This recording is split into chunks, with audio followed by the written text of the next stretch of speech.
Hola a todos y bienvenidos al webinar de hoy. Soy Eva García, psicóloga en TEA Ediciones, y junto a Rebeca Sánchez, que está a los mandos del control técnico de la plataforma y de las redes, somos las organizadoras y moderadoras de la sesión de hoy, que tendrá como máximo una duración de 1 hora. El seminario lo imparte Violeta Pina, quien veis en pantalla. Ella es doctora en psicología y es una de las coautoras de la prueba Prediscal, Screening de dificultades lectoras y matemáticas, obra de la que nos hablará a continuación. A lo largo de la intervención podréis utilizar el apartado de preguntas escritas que tenéis a vuestra derecha para aclarar las dudas que os puedan surgir, y desde el equipo organizador las iremos respondiendo y dejaremos para el final aquellas que sean más significativas para que las responda directamente Violeta. Así que sin más, Violeta, vamos a darte paso, no sin antes recordaros que tenemos un hashtag activo en Twitter por si queréis comentar lo que queráis sobre esta sesión, que es #webinartea. Así que ahora sí, Violeta, te escuchamos. Vale, bueno, buenas tardes. ¿Me escucháis bien? Perfecto. Vale, genial. Buenas tardes, muchas gracias por la presentación y muchas gracias a los asistentes también por compartir este ratito. Bueno, yo esta tarde voy a presentar la prueba de Prediscal, que es una prueba de screening, de detección de dificultades de la lectura y de las matemáticas. Y bueno, os he preparado un pequeño índice pues también para que conozcáis de qué vamos a hablar a lo largo de la charla. Al inicio pues haré una breve presentación sobre el equipo y la prueba, y después daremos paso a por qué es importante este tipo de pruebas de cribado y de detección. Más tarde, pues, veremos cuáles son los indicadores principales de riesgo en lectura y en matemática, y pasaremos a ver lo que es la prueba, ¿no? El Prediscal, para que conozcáis un poquito, pues, qué incluye, temas de cómo se administra, etcétera. Y por último voy a presentar una serie de casos prácticos, también pues, para que sepáis cuáles son los resultados que da esta prueba y cómo podemos interpretarlos. Bueno, quería comenzar presentando al equipo porque, bueno, esta tarde soy yo la cara visible, ¿no? de la prueba, pero hemos trabajado todos mucho, le hemos puesto mucha ilusión a esta prueba y muchas horas de trabajo también. Entonces me parecía importante, bueno, pues también que se le ponga cara, ¿no? al resto de autoras de esta prueba, que son Javier Fenollar Cortés, Lorenzo Hernández Payarés, Encarnación Hernández Pérez y José Antonio Rabadán Rubio, además de mí, claro. Bueno, ¿qué es Prediscal? Prediscal es una prueba de cribado de dificultades lectoras y matemáticas. ¿Qué significa cribado? Cribado es una búsqueda activa de los indicadores de riesgo en personas sanas, es decir, en personas que aparentemente pues, no presentan ninguna dificultad o no presentan ningún trastorno. Quería señalar, es muy importante señalar que Prediscal no es una prueba de diagnóstico, no sustituye a las pruebas de diagnóstico y por lo tanto no podemos hacer un diagnóstico, por ejemplo, de dislexia o de discalculia con esta prueba. Aquí de lo que se trata es del paso previo a las pruebas de diagnóstico. Son las pruebas de detección de esa búsqueda que decía de indicadores de riesgo. ¿Cuáles son las ventajas de Prediscal? Pues bueno, para mí una de las grandes ventajas que tiene este tipo de pruebas es que son de rápida aplicación. Por ejemplo, en el caso de Prediscal, pues desde que entregamos el cuadernillo hasta que recogemos el cuadernillo pasa un total de 15 minutos. ¿Vale? Entonces, bueno, además, otra de las ventajas que tenemos es que no es solo de aplicación individual, sino que también está pensada para la aplicación colectiva. De tal manera que no solo tengamos un resultado de una persona en esos 15 minutos, sino que se pueda evaluar a toda una clase en ese periodo de tiempo. Vale, la pregunta es, ¿por qué este tipo de pruebas? ¿Por qué pruebas de cribado?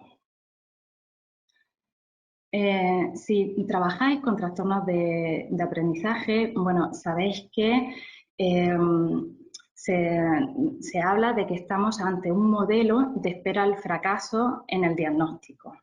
¿Vale? ¿Por qué espera al fracaso? porque bueno, se realiza un diagnóstico cuando hay una afectación significativa.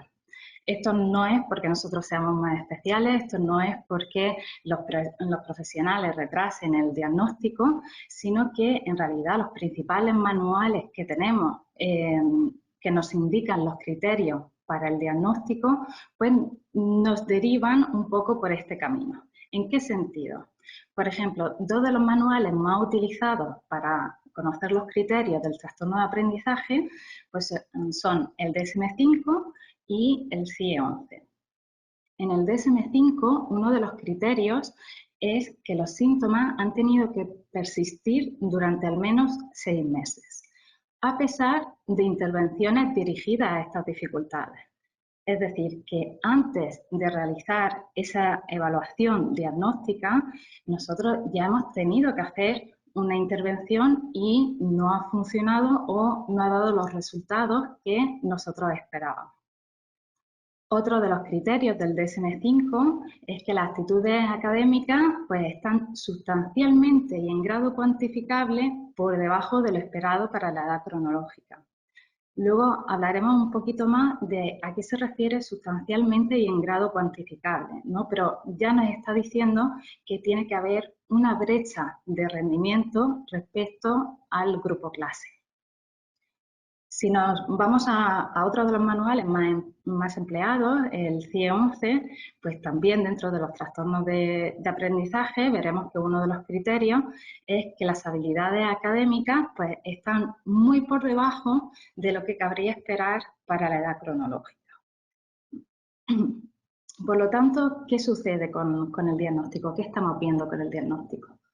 Bueno, yo presento aquí los datos del Ministerio de Educación, Cultura y Deporte. En el año 2010 sacó un informe muy completo sobre dislexia.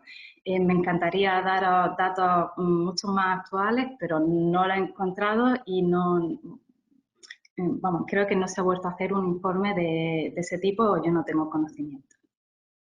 Aquí, en el gráfico que os muestro, pues bueno, una de las preguntas que resolvía este informe era cuándo se evaluaba la dislexia con mayor frecuencia, en qué curso.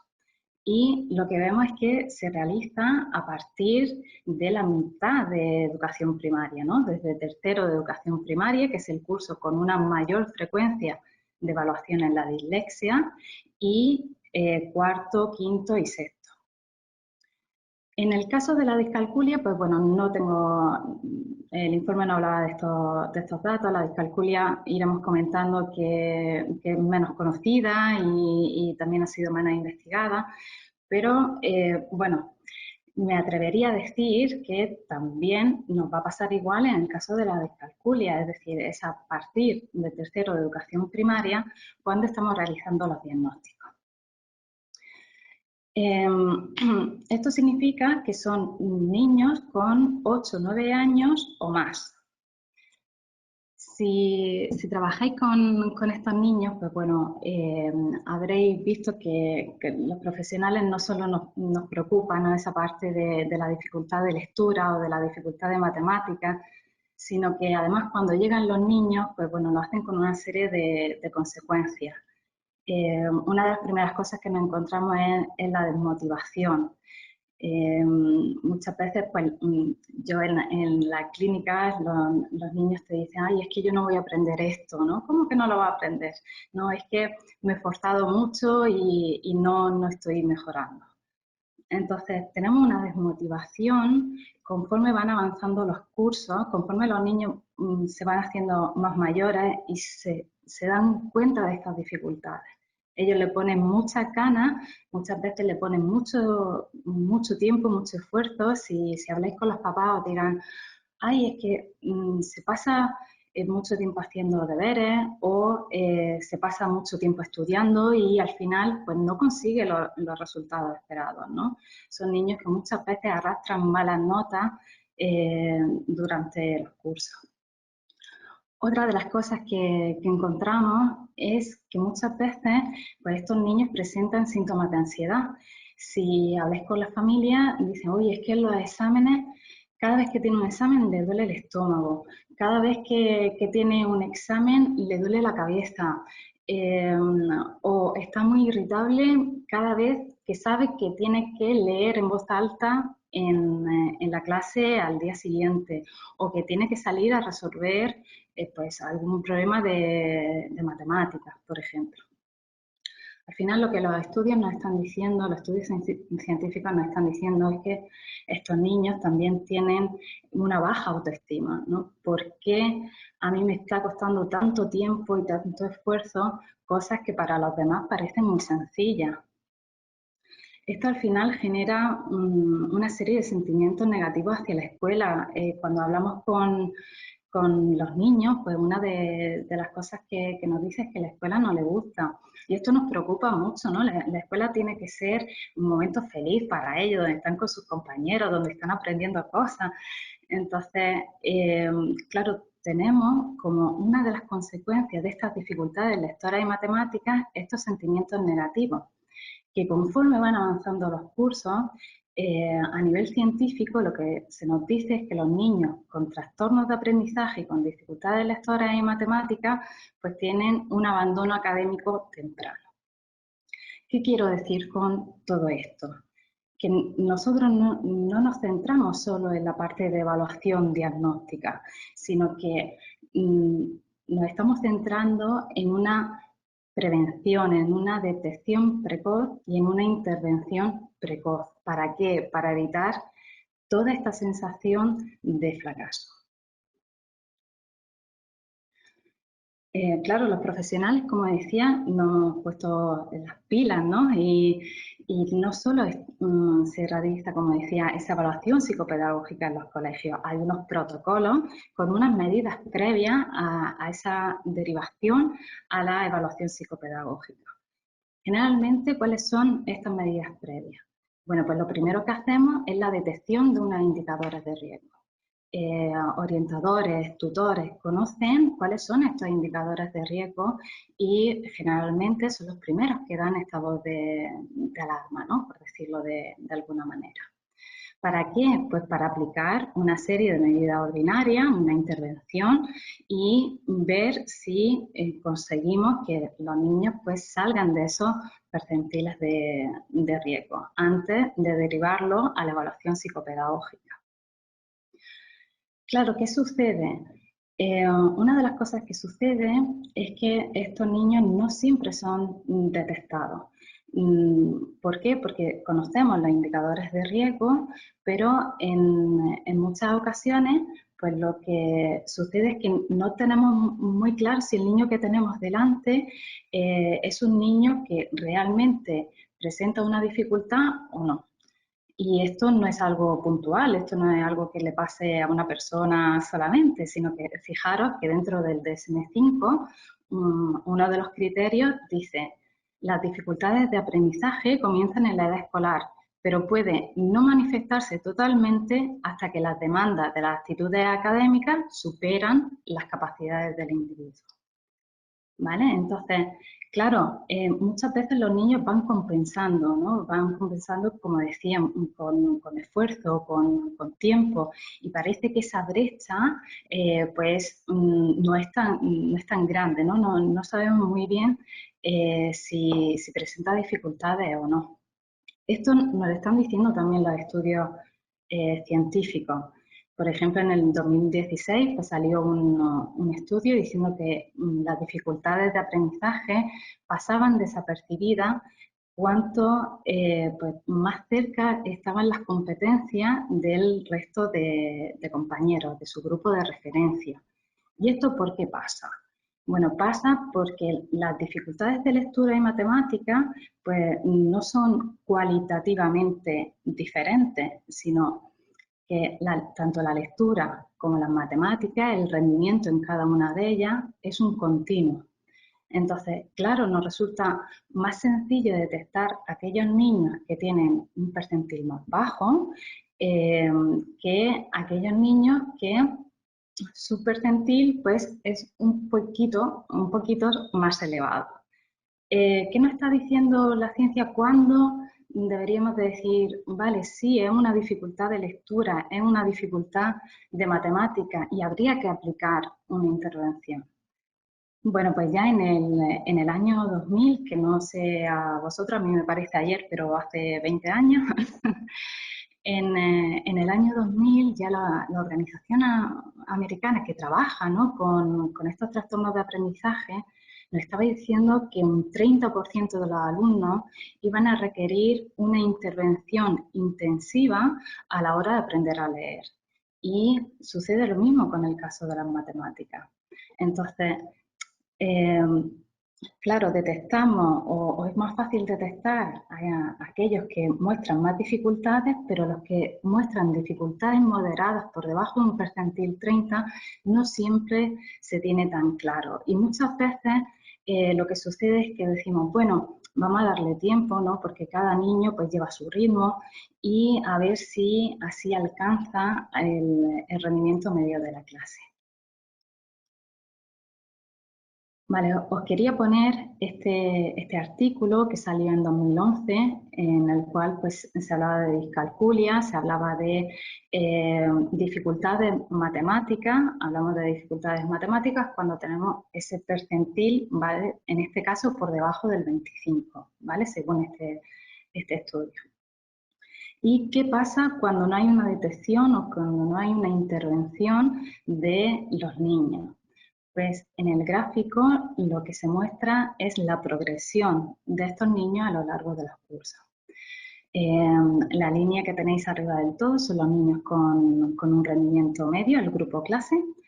La siguiente línea que encontráis son los niños con una baja inteligencia, diagnosticados, y por debajo encontramos a los niños, fijaros, con dificultades en matemáticas, no con percentiles clínicos, sino con dificultades matemáticas, ¿vale?, de ese percentil por debajo de 25, y por último encontramos el rendimiento a lo largo de los cursos de los niños con discalculia.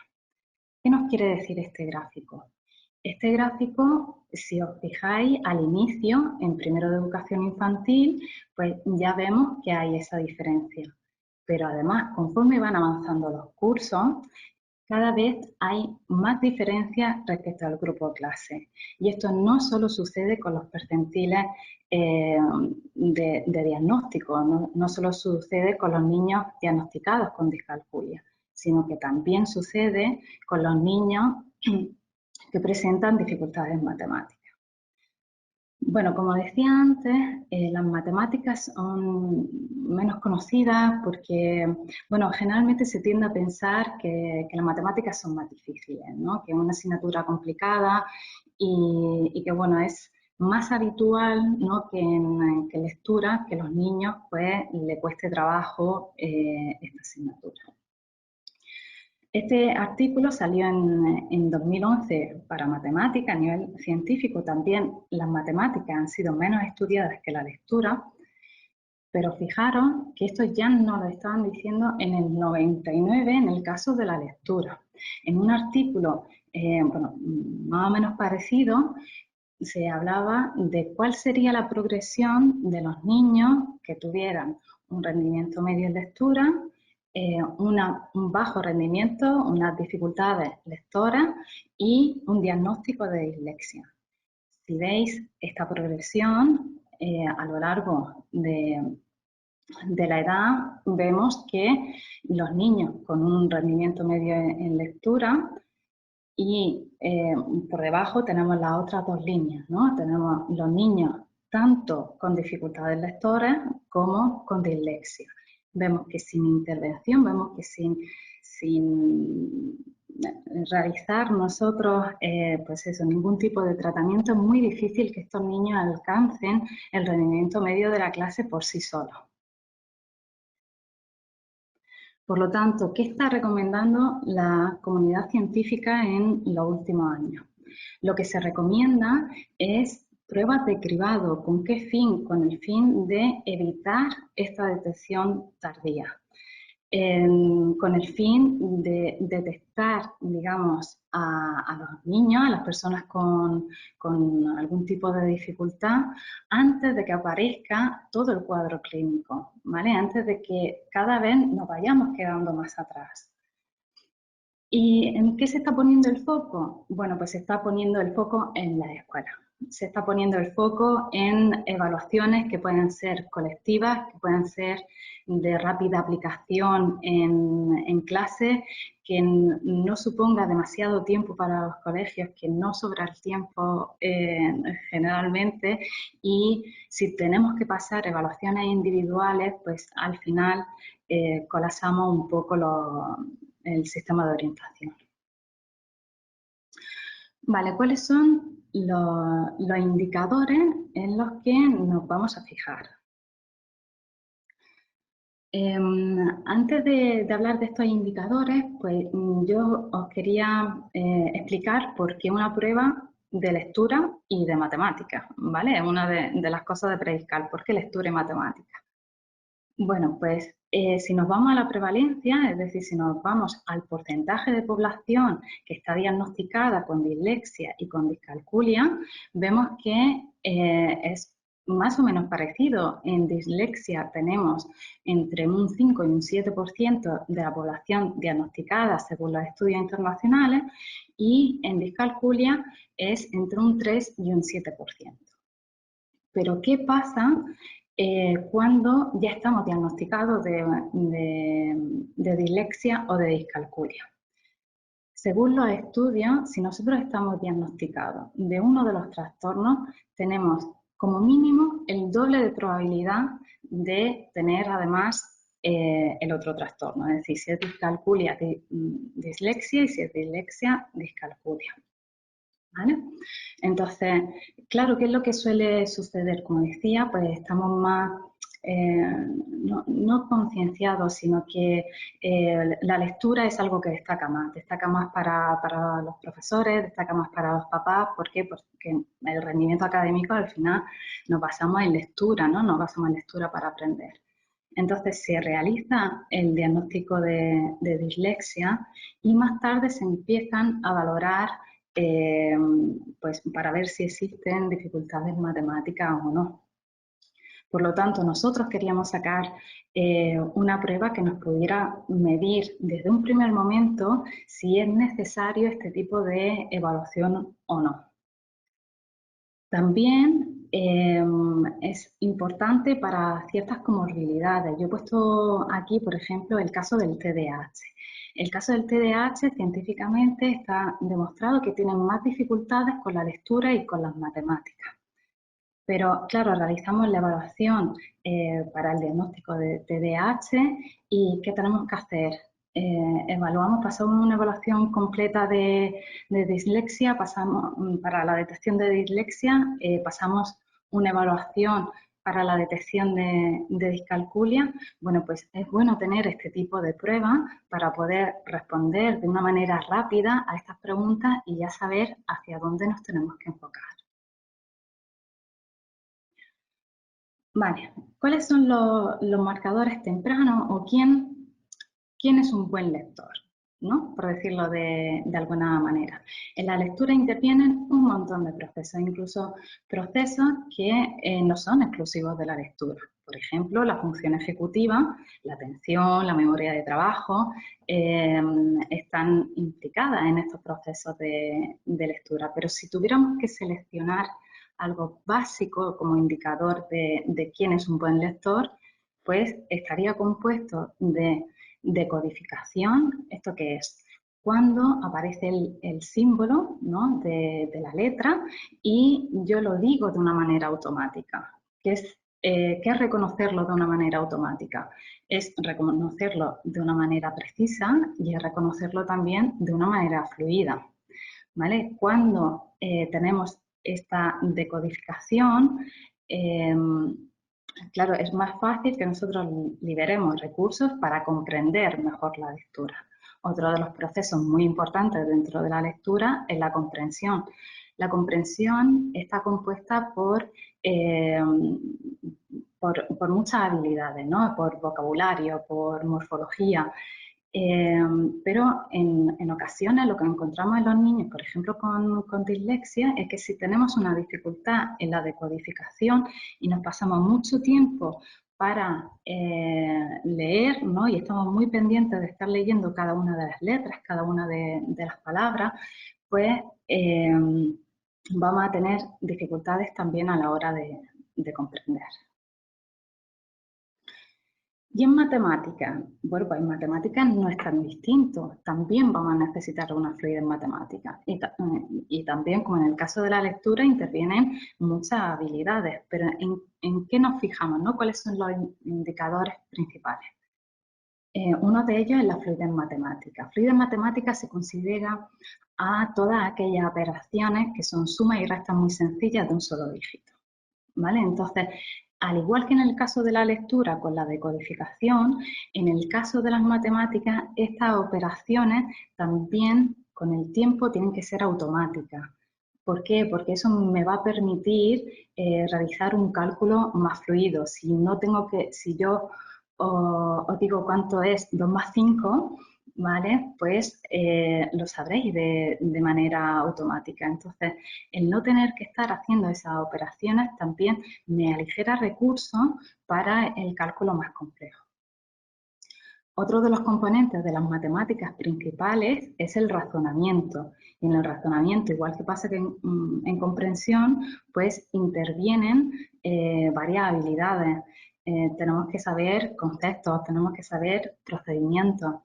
Una de las cosas que pasa con el razonamiento es que muchas veces está medido con problemas matemáticos, ¿vale? Pero los problemas matemáticos tenemos que ver de qué manera los administramos. ¿Por qué? Porque, claro, no es lo mismo que yo de manera oral le diga a un niño el problema, ¿vale? Con lo cual voy a necesitar, pues bueno, una intervención individual, que se lo ponga por escrito. Si se lo pongo por escrito, en los problemas matemáticos también está interviniendo la lectura, también está interviniendo la comprensión.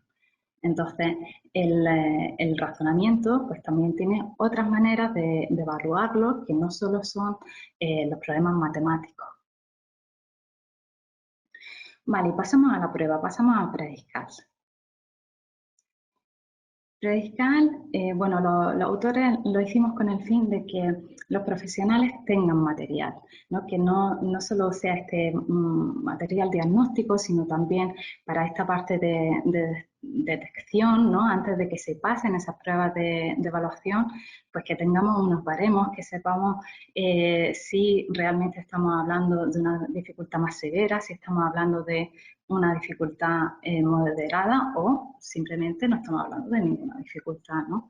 Entonces, pues bueno, nuestra intención era que cuanto más material puedan tener los colegios y los profesionales, que esté basado en ciencia, ¿no? Que muestren unos indicadores que científicamente pues, se han visto que son importantes, mejor. Bueno, os pongo esto y lo voy a explicar muy rápido simplemente porque, bueno, pues prediscal es una prueba que, como había dicho al principio, dura 15 minutos, ¿no? Y parece que detrás pues no tiene por qué llevar un desarrollo, ¿no? de mucho tiempo. Prediscal, su desarrollo ha sido muy complejo, ha llevado mucho tiempo y ha pasado por muchas fases para que sea una prueba rigurosa, ¿no? No solo sea una prueba rápida, sino que sea una prueba rigurosa. Entonces, en una primera fase, pues bueno, lo que hicimos fue una revisión de la literatura, también nos pusimos en contacto con los servicios de orientación, con tutores y bueno, con otras personas expertas, pues para ver qué era lo que ellos necesitaban, ¿no? Lo que se demandaba. Y además también, pues dentro de esta revisión, una vez que construimos las tareas, antes de pasarlas, se enviaron a un juicio de expertos son ítems que ya han sido valorados por expertos en Latinoamérica. ¿Para qué? Para que no tengamos esas dificultades muchas veces con el lenguaje, ¿no? Que no dependa del lenguaje los resultados de esta prueba. Hicimos una segunda fase en la cual, pues bueno, realizamos un estudio piloto. Tengo que decir que en ese estudio piloto no solo estaban las pruebas que ahora vais a encontrar en Prediscal, sino que había más pruebas dentro de esta primera evaluación. Pero ¿con cuáles nos quedamos? Nos quedamos con aquellas que diferenciaban a aquellos niños que tenían dificultades en la lectura y en las matemáticas con aquellos que no. ¿Vale? Aquellas pruebas que mejores datos a nivel estadístico nos estaban dando. Luego realizamos una tercera fase, una tercera prueba, donde obtuvimos las propiedades psicométricas de Prediscal, lo comparamos con otras escalas de lectura, de matemática, y también se desarrolló aquí la versión en catalán. Prediscal también tiene una versión en catalán. Por último, pues bueno, obtuvimos la obtención de los baremos y estamos muy contentos con esta parte porque al final, pues para la realización de los baremos tuvimos 2.164 niños, que no siempre es fácil de tener esta muestra, ¿no? Vale, ¿qué es Prediscal? ¿En qué consiste? ¿No? Pues Prediscal tiene una aplicación desde segundo hasta sexto de educación primaria. Como decía, es una prueba que se puede pasar de manera individual, pero también se puede pasar de manera colectiva. Tiene una duración de lo que es la administración de las pruebas. La duración es de 7 minutos, y cuando decimos 7 minutos es porque tienen tiempo y no puede ser más tiempo, ¿vale? Son 7 minutos. Y bueno, si incluimos en las instrucciones, incluimos ejemplos y demás, pues nos puede llevar unos 15 minutos de aplicación. La finalidad. Sé que lo he dicho antes, pero es muy importante recordarlo. El Prediscal no diagnostica. Entonces, ¿qué es lo que sí hace? Detecta, ¿no?, estas dificultades de lectura y de matemática. Tenemos la versión, como decía, en español, y tenemos también la versión en catalán. ¿De qué prueba se compone? Pues bueno, tenemos para evaluar la lectura, tenemos una prueba que incluye esta parte de decodificación y de comprensión con un máximo de 3 minutos. Luego, para la evaluación de las matemáticas, pues tenemos dos pruebas. Tenemos una de fluidez matemática, ¿vale? Esta parte más básica de las matemáticas, de las operaciones más básicas, con un máximo de 1 minuto. Y tenemos una prueba de cálculo, pero que no es el típico cálculo de los operandos y el igual, sino que también, bueno, esta prueba pretende medir el razonamiento matemático. Y tiene un máximo de 3 minutos. Sobre la administración de Prediscal, pues bueno, dentro del manual vais a encontrar las instrucciones de todas las pruebas, el material necesario, ¿vale? Está todo explicado en esa parte del manual. Pero sí que es verdad que yo quería incidir específicamente sobre una cosa en este tipo de pruebas. Generalmente estamos más acostumbrados quizás a pasar pruebas que sean individuales, donde tenemos al niño delante, y son pruebas que en algunas ocasiones pues no tienen un tiempo máximo, ¿no? ¿Qué pasa con estas pruebas? En el caso de Prediscal, como decía, lo podemos aplicar de manera colectiva en la clase, y todas las pruebas, como habéis visto, tienen un tiempo máximo. Y los niños siempre quieren hacerlo bien, ¿vale? Ellos siempre quieren hacerlo bien.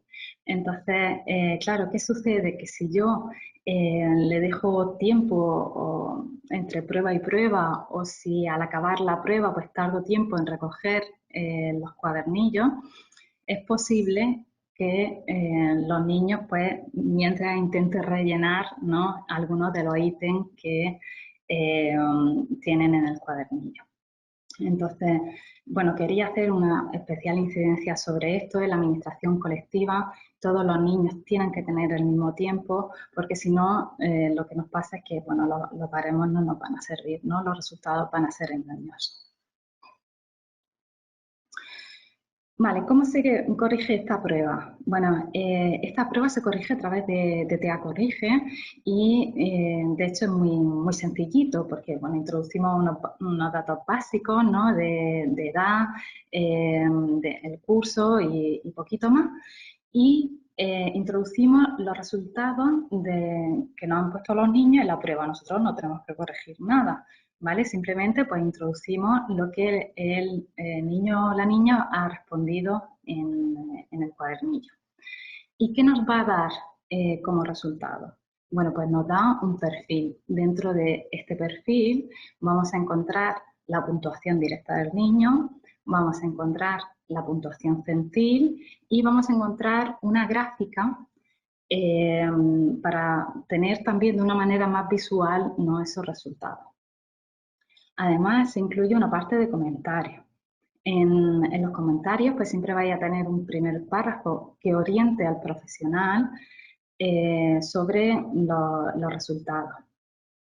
Y, bueno, claro, siempre se deja a criterio del profesional y se recuerda, ¿no?, dentro de este informe, pues que si ha habido alguna interrupción, si el profesional considera que por algún motivo estos datos no son válidos, ¿vale? Pues que se tenga en cuenta. Este informe que aparece no es un informe para entregar a la familia o para entregar a los niños, simplemente es un informe de orientación al profesional. Vale, ¿qué tenemos en cuenta en Prediscal o cómo se enfocan los resultados, ¿no? Independientemente de la prueba, lo importante van a ser los percentiles. Entonces, si tenemos resultados en cualquiera de las pruebas de percentiles entre 1 y 10, estaremos hablando de dificultades severas. Y lo que se va a recomendar es una evaluación en profundidad de estos niños. Si los resultados caen entre el percentil 11 y el percentil 30, por lo que decíamos antes, que son niños que también muestran dificultades, son niños considerados en riesgo, pues lo que se va a recomendar es que hagamos un seguimiento y un refuerzo de esas áreas. Entre los percentiles 31 y 70 tenemos a niños sin ningún tipo de dificultad y también tenemos pues, bueno, los percentiles de alto rendimiento hasta el percentil 99. Vale, y ahora voy a poner una serie de casos prácticos, pues bueno, también para que tengáis un poquito, ¿no?, de la interpretación de esta prueba. Por ejemplo, el primer caso que tenemos aquí, como decía, tenemos el perfil de una niña, en este caso una niña de 8 años, tenemos su puntuación directa, tenemos su puntuación centil en cada una de las pruebas y el gráfico. Si nos fijamos aquí, pues vemos que el percentil que tiene en lectura es un percentil sin dificultad, ¿vale? Es un rendimiento medio. Y si nos vamos a matemáticas, ¿qué sucede en matemáticas? Pues si vemos en la prueba de fluidez matemática, estamos en un percentil 21, ¿vale? Y en la prueba de cálculo estamos rozando las dificultades severas, ¿vale? Estamos en un percentil 12. Entonces, ¿qué haría yo si tuviera este perfil delante, ¿no? Pues depende, si yo no he visto antes, no he detectado antes estas dificultades, yo quizá aquí lo que haría sería una intervención en fluidez matemática, ¿no?, que es la base. Muchas veces cuando los niños tienen dificultades en matemáticas, os vais a encontrar esto igual que cuando hay una dificultad en la decodificación, ¿no?, que fluidez matemática tiene un percentil de dificultad, pero es todavía en un percentil más bajo en el caso de cálculo, ¿no? Entonces, Vale, si yo no lo he detectado antes, pues puedo realizar esta intervención. Si ya hemos intervenido, ¿vale?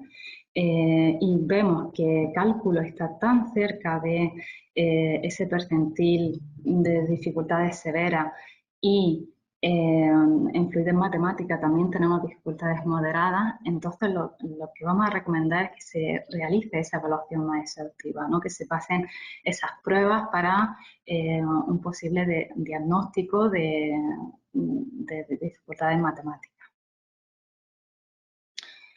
Vale, y en el caso de, en este segundo caso, bueno, pues en este segundo caso tenemos un perfil totalmente diferente.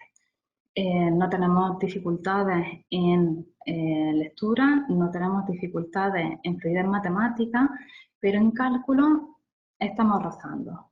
¿Vale? Tenemos un percentil 29 que, recordamos, entra dentro de las dificultades moderadas. Entonces, si yo me encuentro este perfil, voy a derivar para una evaluación más exhaustiva. No de momento, ¿no? Yo lo que sí tengo que hacer es un seguimiento. Ya he detectado que hay una dificultad ahí. Realizo un seguimiento, refuerzo ese área de cálculo y me aseguro, bueno, de que no se desarrolla una dificultad mayor.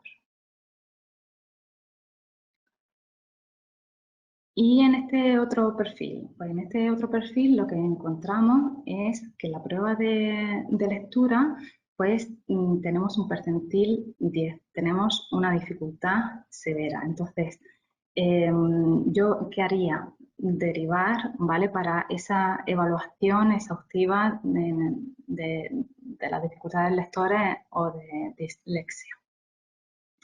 En el caso de matemática, pues como vemos, no muestra ninguna dificultad. Sí que nos puede llamar la atención que, por ejemplo, tenemos un rendimiento muy alto en fluidez matemática, ¿vale? Y un rendimiento un poquito más bajo en cálculo.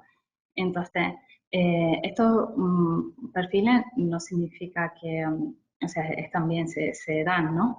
Pero tenemos que echarle un ojo, ¿vale? Y saber si en el caso de fluidez matemática, por ejemplo, pues nos he ido añadiendo, ¿vale? Esas puntuaciones de los ítems al final, porque pues he tenido más tiempo o por lo que sea. Y bueno, por último, quería poner este caso en el cual, si os fijáis, pues tenemos unos percentiles muy bajos en todas las pruebas, ¿vale? Percentiles por debajo de 10 son dificultades severas, tanto en el caso de la lectura como en el caso de fluidez matemática y de cálculo. ¿Qué pasa en este caso? Bueno, en este caso sí hemos descartado que está sucediendo otras cosas, por ejemplo, pues que el niño no ha entendido la prueba o que tenemos un trastorno motor que no nos permite, ¿vale?, de realizar este tipo de pruebas más rápido, ¿no?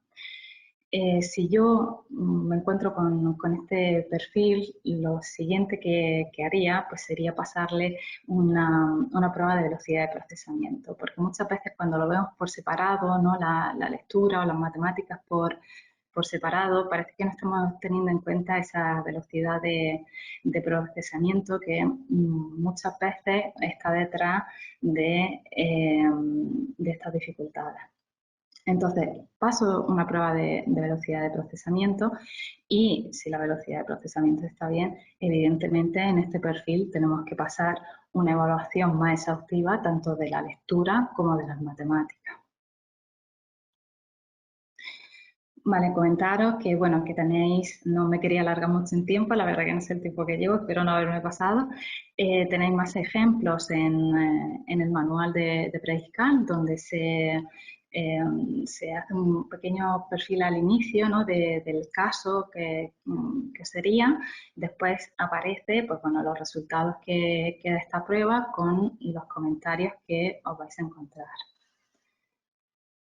Y nada, y por último deciros que la prueba, pues bueno, ya está a la venta, ¿no?, en TEA, que los autores de verdad esperamos que os resulte una prueba útil, que nuestra intención era pues de ofreceros más material y, y bueno, nada, muchas gracias a todos. Gracias, Violeta, por ajustarte al tiempo, que al final ha ido perfecto. Y ya está, así que lo dejamos aquí por hoy. Muchas gracias a los asistentes y a ti, Violeta. Gracias.